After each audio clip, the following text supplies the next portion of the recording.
Hello everyone. Now in our structure mechanics 1, today we are going to see our next chapter, very most important chapter, analysis of simple truss.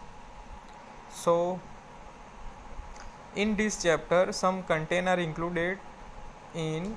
First is what is truss, distinguish between beam and truss, difference between beam and truss, then types of trusses as per stability, then internal resistance in the truss member કે truss મેમ્બરોના આંતરિક અવરોધો,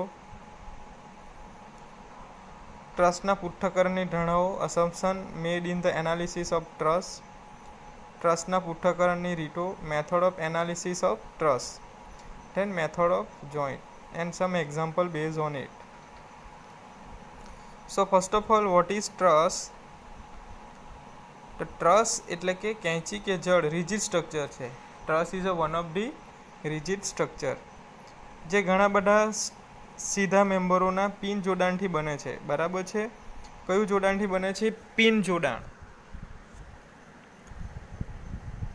બળો માત્ર સાંધા ઉપર લાગે છે. બરાબર. ફોર્સ ક્યાં એક્ટિંગ થશે? At the only joint. Joint ઉપર જ બળ લાગશે ટ્રસ મેમ્બરની અંદર. અને ફ્રેમ, તો ફ્રેમ કોને કહેવાય? ફ્રેમ પણ એક જળ સ્ટ્રક્ચર છે, એટલે કે રિજિડ સ્ટ્રક્ચર છે જે ઘણા બધા મેમ્બરોના જોડાણથી બને છે, પરંતુ જોઈન્ટ રિજિડ હોય છે. બરાબર છે. ટ્રસમાં પિન જોઈન્ટ હોય છે, જ્યારે ફ્રેમમાં રિજિડ જોઈન્ટ હોય છે. બળો મેમ્બર ઉપર ગમે ત્યાં લાગી શકે છે.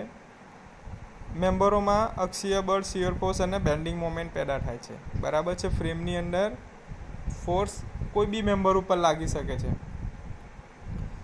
એને મેમ્બરમાં અક્ષીય બળ એટલે કે એક્સેલ ફોર્સ, શિયર ફોર્સ અને બેન્ડિંગ મોમેન્ટ જનરેટ થાય છે. This is the difference between truss and frame. Now beam અને કેંચી વચ્ચેનો તફાવત, distinguish between beam and truss.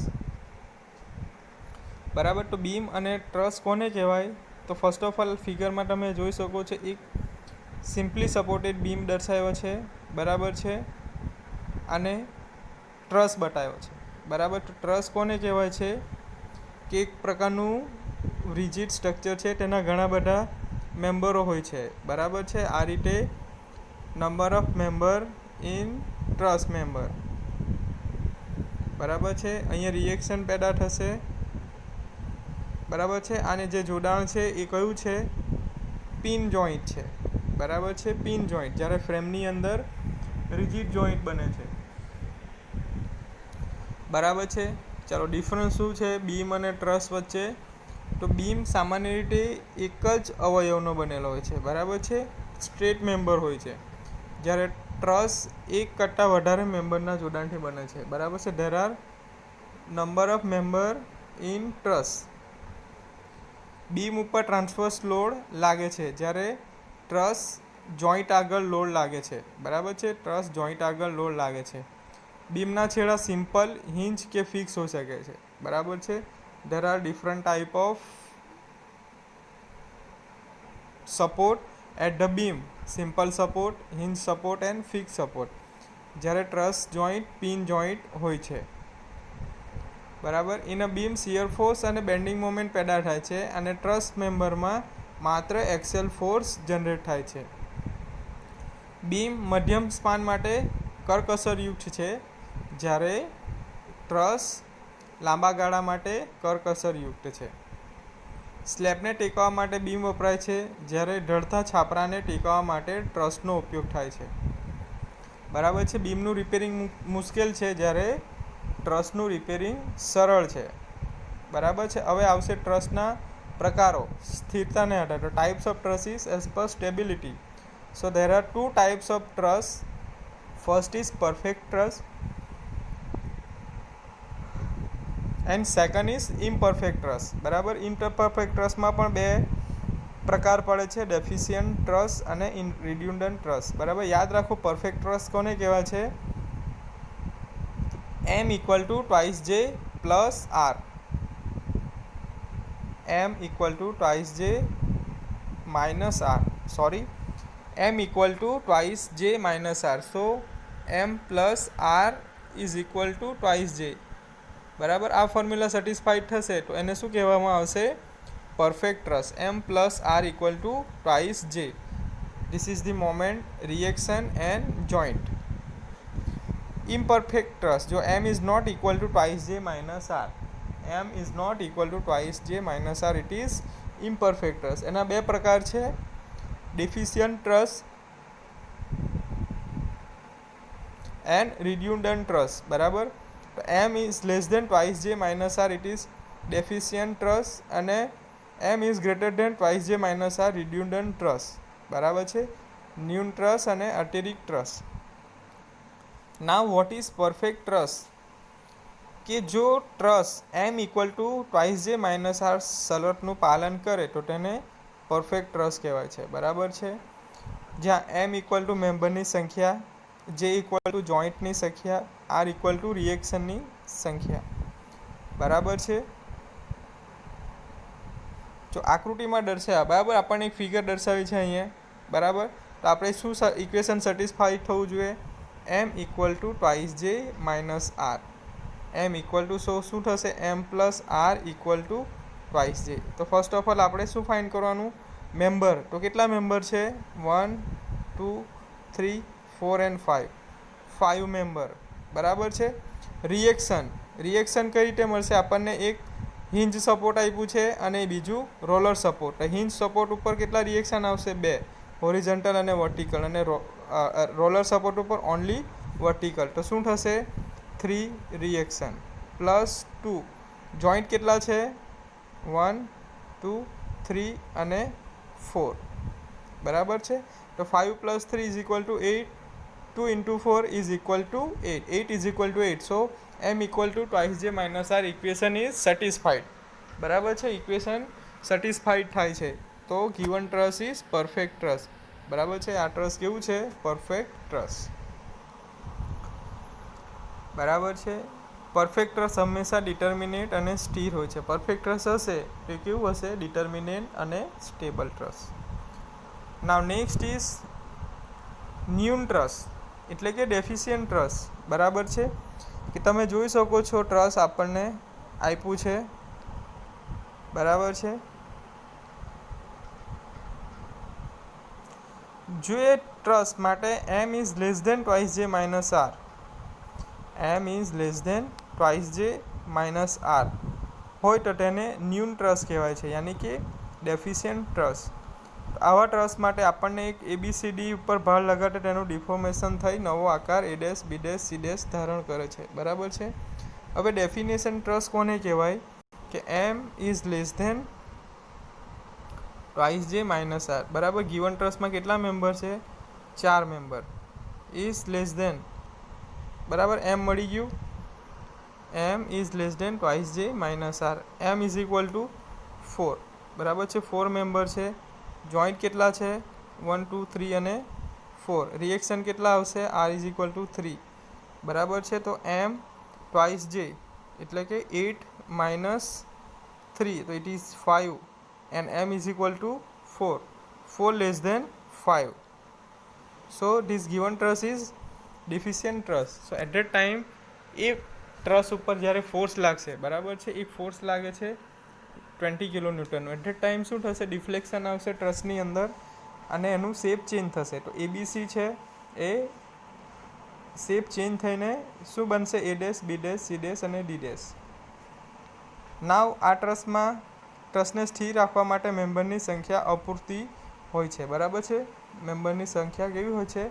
અપૂરતી હોય છે. આકૃતિમાં દર્શાવેલા ટ્રસ્ટ માટે M equal to 4, J equal to 4, R equal to 3. So M is less than twice J minus R. M 4 less than 5. This trust is ન્યૂન છે, એટલે કે ડેફિશિયન્ટ ટ્રસ્ટ છે. સો ઓલવેઝ અનસ્ટેબલ હોય છે. બરાબર છે. ન્યૂન truss, deficient truss always unstable હોય છે. નાવ રિડ્યુન્ડન્ટ ટ્રસ્ટ, કે જે ટ્રસ્ટ માટે M is greater than twice J minus R, તો તેને અતિરિક્ત ટ્રસ્ટ કહે છે. બરાબર છે. સો here given trust is redundant trust. બરાબર છે. કેટલા મેમ્બર છે? Here 1 1 2 3 4 5 and 6 m equal to 6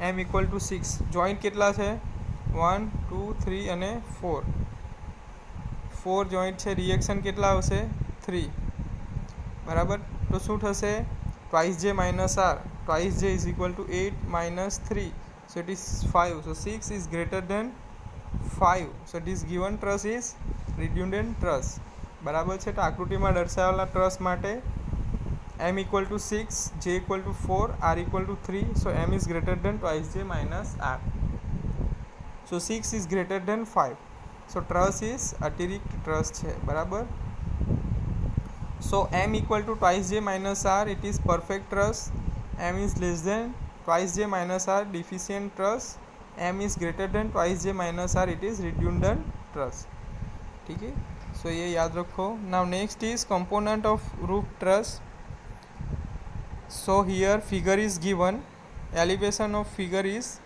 here wall is given this is the wall of the truss both side ठीक है this is the truss is given member is given ठीक है so this line is called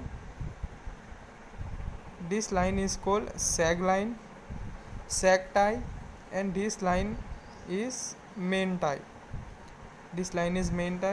horizontal main tie and vertical sag line this is the principal rafter spacing of roof truss roof covering this is the ridge it is the purlin this is the purlin of the truss spacing of purlin or a panland this is the spacing of the purlin બે purlin વચ્ચેનું અંતર and this is the wall so this is the component of roof truss now here type of a roof sub so there are different type of roof truss the first is king post queen post and fan type king post queen post and fan type then fink type hoe type then north light type triangular type compound fink warren type and hoe type flat so these are the different type of roof trusses now internal resistance in the truss member કે ટ્રસના મેમ્બરોમાં આંતરિક અવરોધ કે internal resistance in the truss member so ટ્રસના વિવિધ joint આગળ ભાર લાગવાથી ટ્રસના મેમ્બરોમાં ખેંચાણ પ્રતિબળ અથવા તો દાબ પ્રતિબળ પેદા થાય છે બરાબર છે કે અલગ અલગ જોઈન્ટ હશે એના પર આપણે શું ફોર્સ લગાવવાથી ટ્રસના મેમ્બરમાં ખેંચાણ પ્રતિબળ અને દાબ પ્રતિબળ પેદા થાય છે તો ફર્સ્ટ શું આવશે ટેન્શન અને કમ્પ્રેશન તો ટ્રસના મેમ્બરમાં પેદા થતો એક્સિયલ ફોર્સ જોઈન્ટને ખેંચતો હોય તો તેવા ફોર્સને ટેન્સાઇલ ફોર્સ અને જે મેમ્બરમાં ટેન્શન ફોર્સ પેદા થાય તો તે મેમ્બરને ટેન્શન મેમ્બર કહેવાય છે બરાબર છે કે સપોઝ કોઈ આપણી પાસે ટ્રસ મેમ્બર છે લાઈક આ રીતે આપણી પાસે કોઈ ટ્રસ મેમ્બર છે બરાબર ઇન્ક્લાઇન ટ્રસ મેમ્બર એના પર જો ટેન્શન આવશે બરાબર ફોર્સની અંદર ટેન્શન આવશે કે ટેન્સલ ફોર્સ પેદા થશે તો તેને શું કહેવાશે ટેન્સાઇલ ફોર્સ સેમ એની અંદર શું આવશે કમ્પ્રેશન આવશે બરાબર છે ડાબો ભાર આવશે તો તેને શું કહેવામાં આવે છે એક્સિયલ કમ્પ્રેશન કે જ્યારે કોઈ કે ટ્રસના મેમ્બરમાં પેદા થતો એક્સિયલ ફોર્સ જોઈન્ટને ખેંચતો હોય ખેંચાણ ભાર બરાબર આ શું કરશે જોઈન્ટને ખેંચશે વિરુદ્ધ દિશામાં ખેંચશે તેવા ફોર્સને ટેન્સાઇલ ફોર્સ કહે છે જે મેમ્બરમાં ટેન્શન ફોર્સ પેદા થતા હોય તેવા મેમ્બરને ટેન્શન મેમ્બર કહેવાય છે આ મેમ્બરની અંદર શું થશે ટેન્શન ફોર્સના